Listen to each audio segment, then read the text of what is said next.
Well, hello, ladies. Hello, Nina, and hello, Janelle. Welcome. Thank you so much for being here today. Thank you for having us.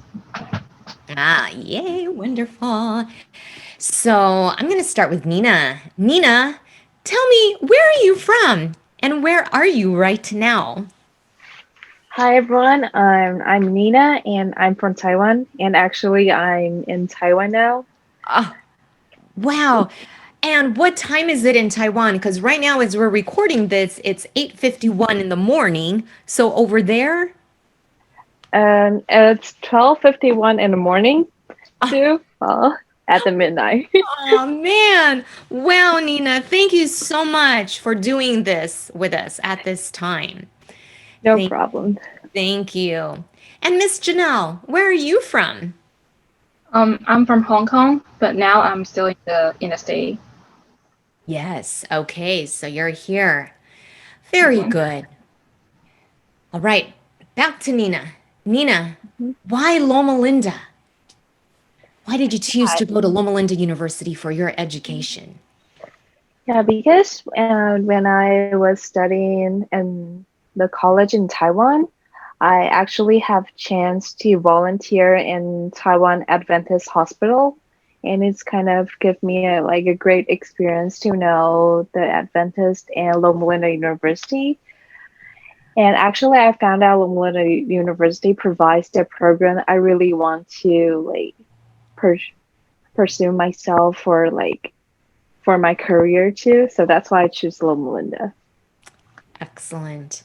Thank you for choosing Loma Linda University. And so, Miss Janelle, I'm going to ask you the same thing. Why Loma Linda University for your education? So I came to the state many years ago, and I have my undergrad in dietetics as well at Cal Poly Pomona, and then most of my professor actually graduate from Loma Linda, and they encouraged me to continue my education. They say, Janelle, you have to take your master degree, your PhD, and then I was like procrastinating, not procrastinating, but it's like, should I do that? Maybe I should just pause it and start working first. And I kind of researched a little bit for Loma Linda. I know that it will be great because I love my professor over there, and I have like maybe I should follow their steps.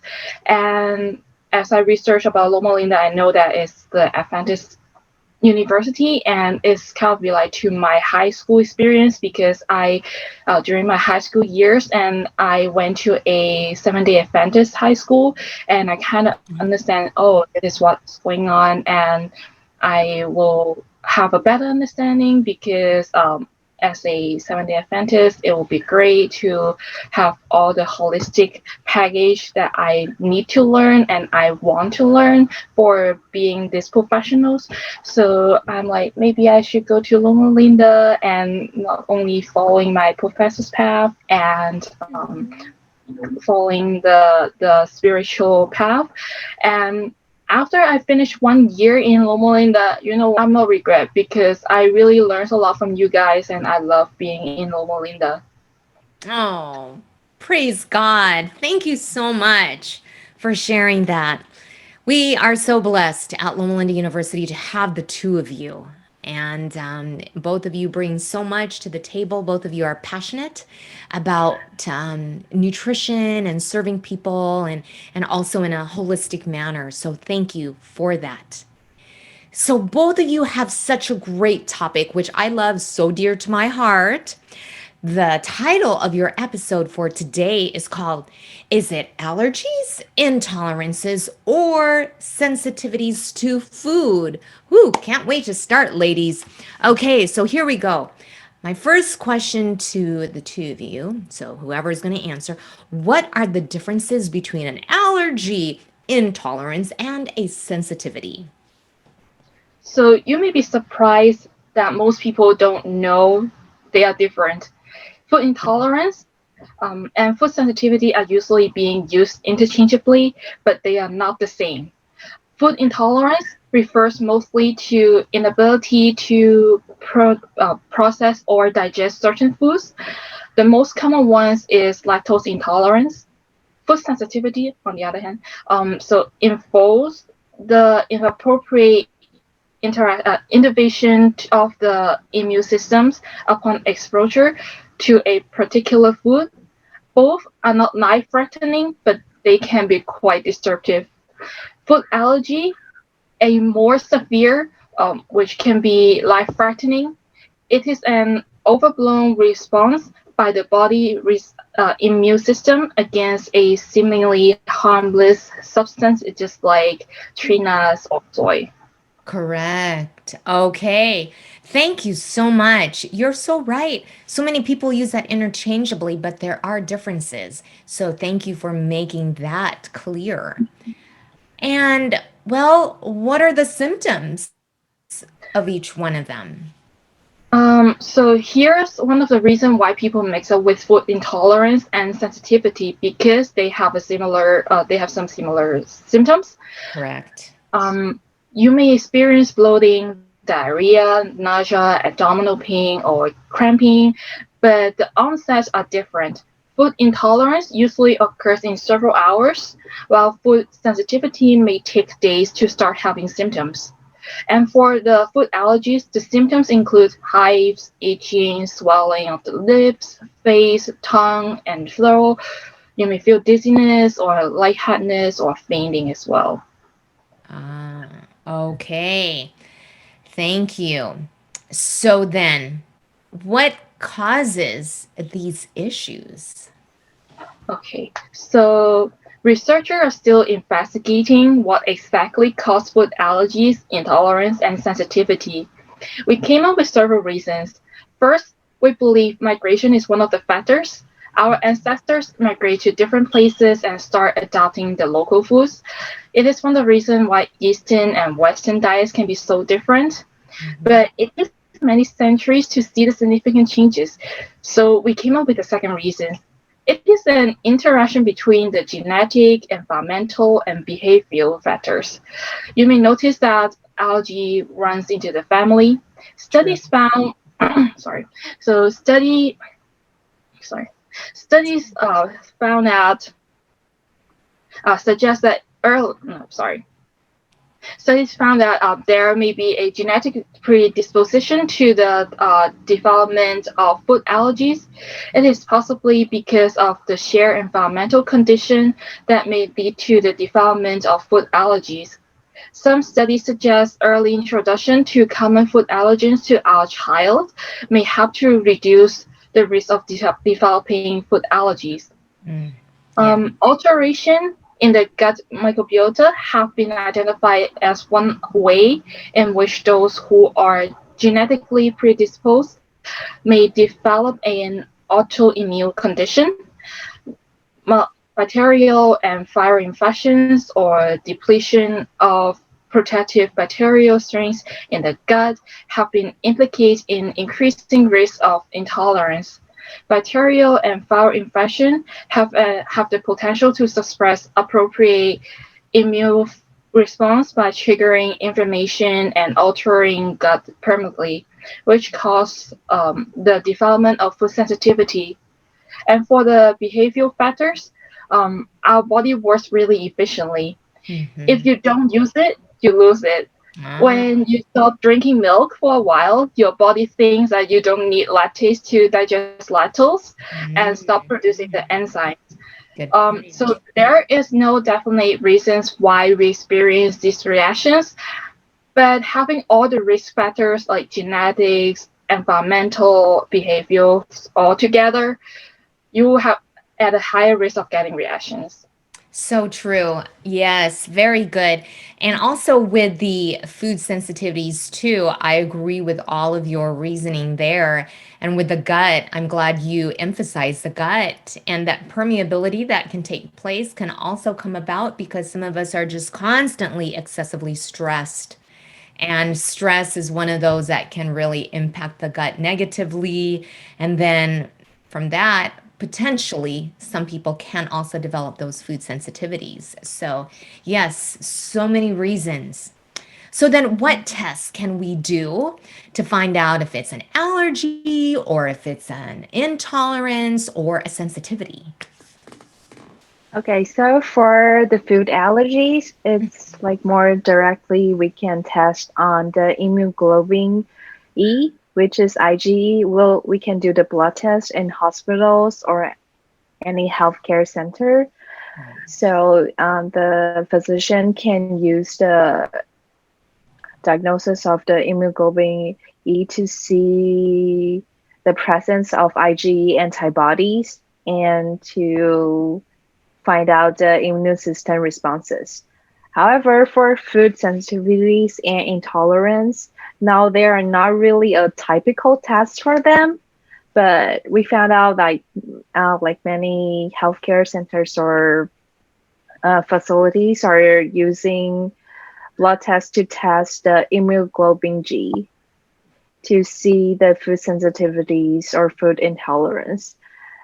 And however, we actually need more studies and research to find out and to identify the food sensitivities of the reactions too. So yeah, so there's going to be more to prove the the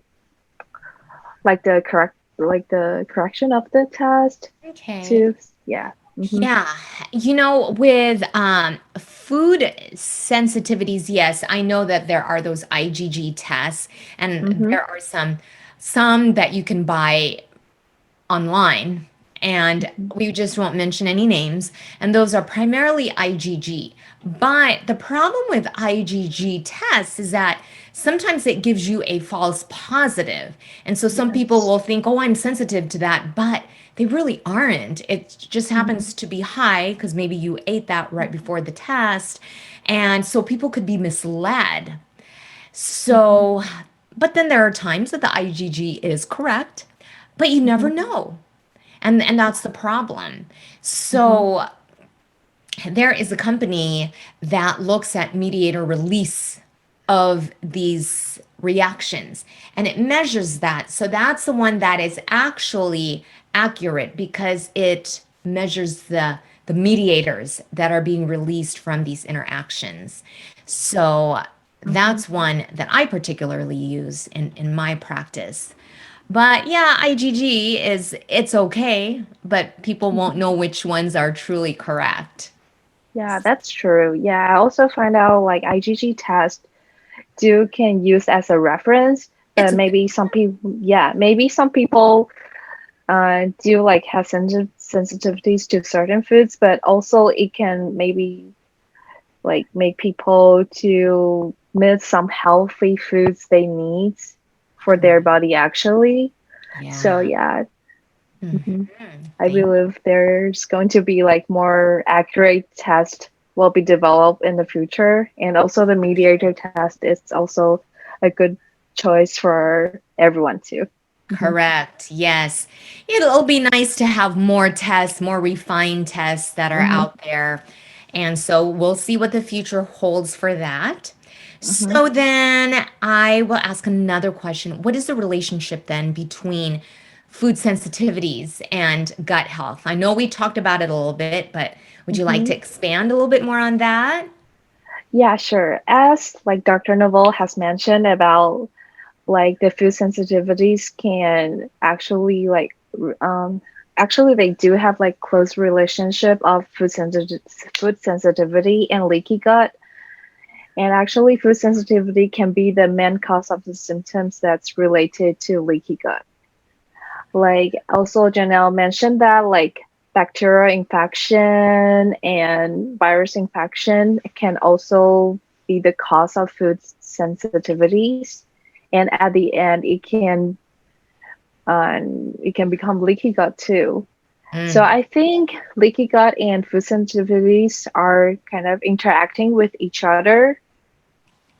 So yeah, and also like Dr. Novel has mentioned, like if you have like uh, a lot of stress, which can cause leaky gut, and that can also cause the the intolerance of certain foods because the it can alter your gut environments, so you may be sensitive to certain foods. So I think they're just like interacting with each other. Yeah. Okay. So, yes. So, what happens is that our gut is lined, the lining is made up of these cells that are side by side each other.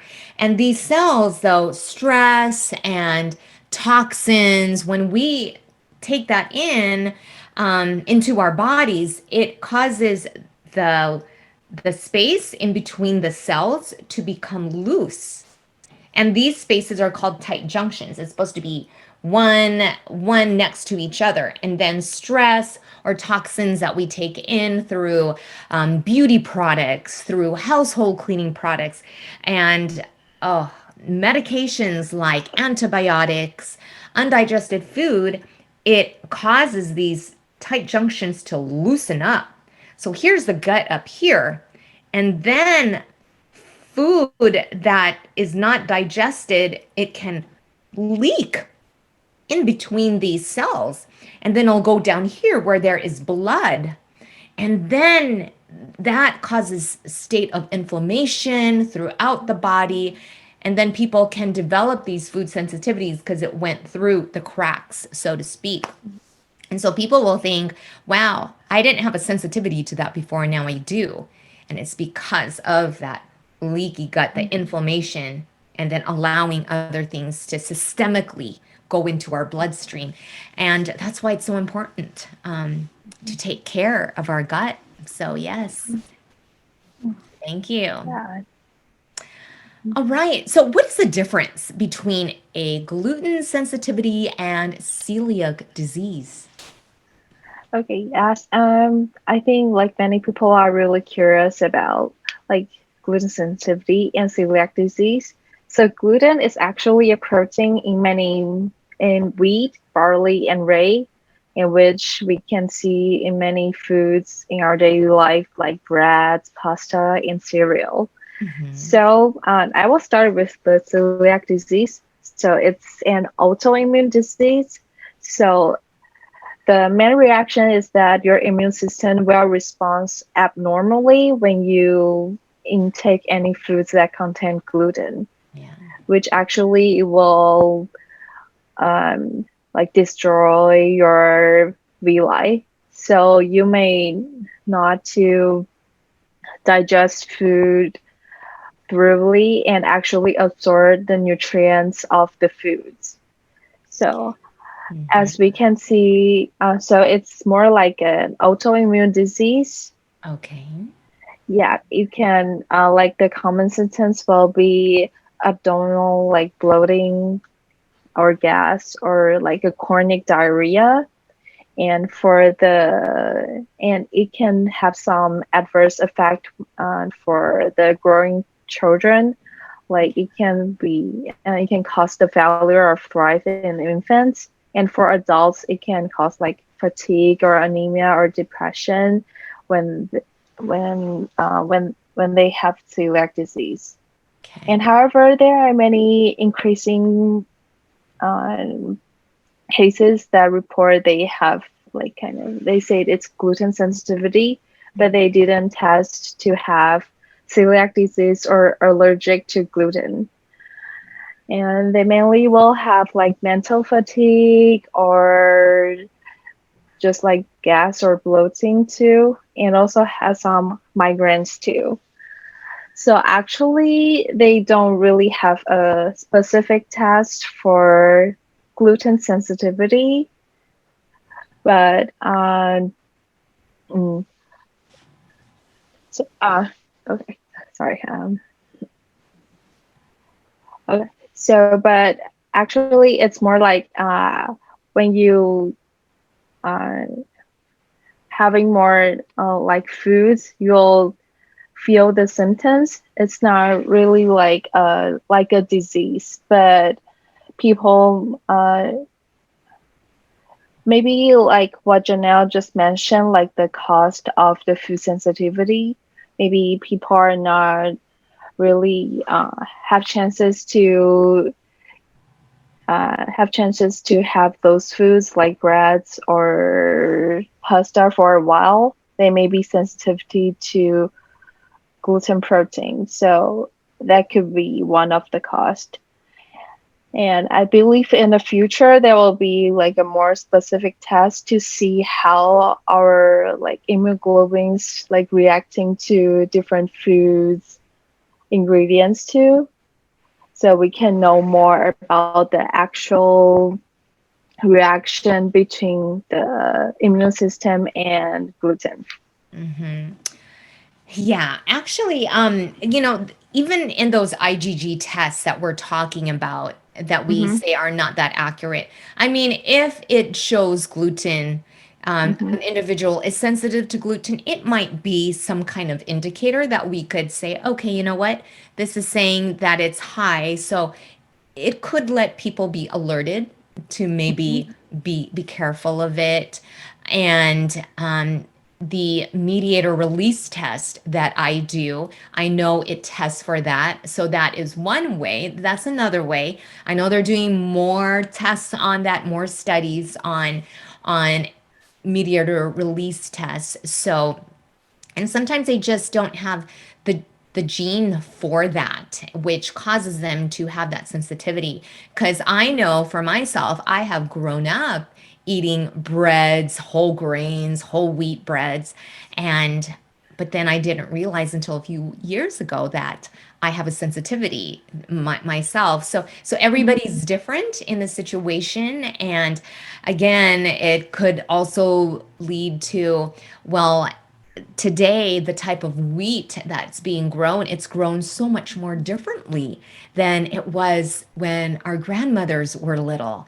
And with all the hybridizations of all the different wheats, maybe it's different now that many of us are not tolerating it. So it's another reason why some of us might have developed it. So it's just an Mm-hmm. interesting thing to keep in mind. Yeah. Mm-hmm. All right. Okay. So then, how can we deal with intolerances, sensitivities, allergies? So if you are allergic to a particular food, the best way is to avoid eating it and read the nutrition label carefully. If There you you are go. in intolerance, avoid eating it can be an option. But or you can like take the enzyme pills. I saw my friends, they are lactose intolerance and they took lactase pills before they eating the Right. ice cream. Um, if you are sensitive to certain foods, the best way is to restore your healthy lifestyle. To do that, you can increase intake of fiber, probiotics, prebiotics, rich foods, um, such as like kimchi or like miso soup or sauerkraut. There's a lot of foods that are really rich in those type of things. Also, you can increase exercise levels. Adequate sleep and water intake will help too.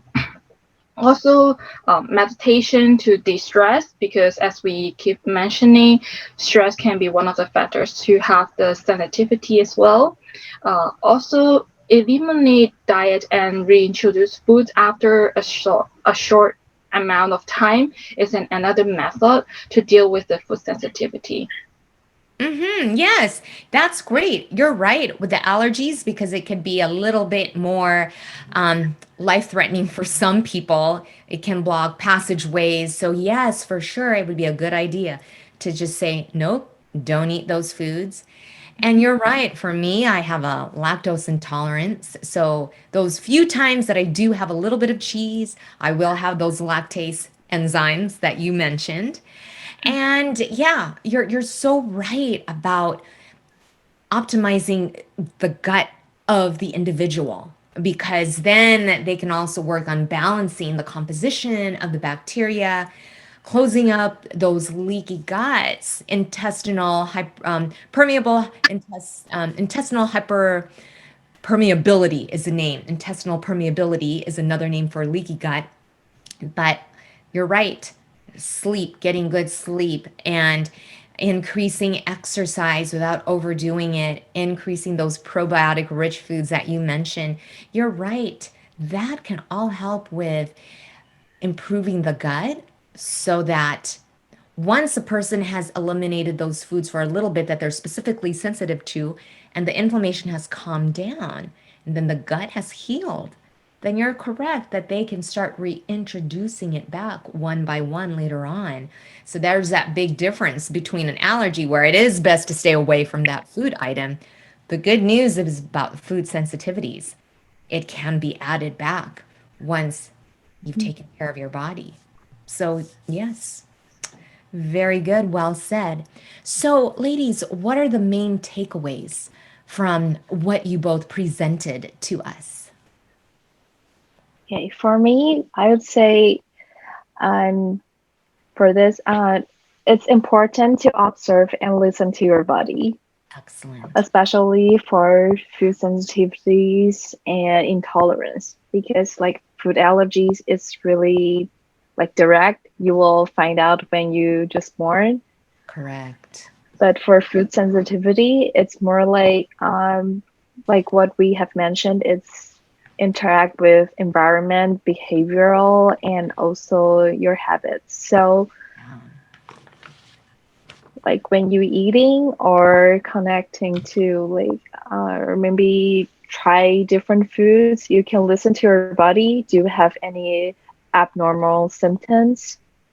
You can give it a try or just like eliminate it like for a period of time and reintroduce it. Yeah. It's okay to try the food and also listen to what your body needs to. There you go. Very good. Thank you. And I would say um, to have a healthy lifestyle or restore a healthy lifestyle Yes. because as you know we can change our genetic makeup if we are really sensitive or we are allergic to something else. There's no way we can change, but if we have a healthy lifestyle we can boost up our immune system. It may Right. have to protect us even better. Yeah. So as I know, most people are actually sensitive to certain foods. So if we have a healthy lifestyle, we can actually have a better immune system. It's really easy to do as what we mentioned: have an adequate sleep, adequate water intake, or meditation. It's really easy to do. So having a good immune system, healthy lifestyle, not only not having those reactions, but also maybe we are able to fight flu or any other disease as well. So that is why healthy lifestyle is the main takeaway, I would say. Excellent. All right, ladies, thank you so much for enlightening us on food allergies, intolerances, and sensitivities. This is so helpful for many who are listening, and I appreciate the two of you taking your time to share your knowledge with all of us. May God bless both of you. I know you have the rest of this quarter to tackle, so may God give you that strength to accomplish this quarter well and finish it well. Thank you. Thank you Thank so you much. too.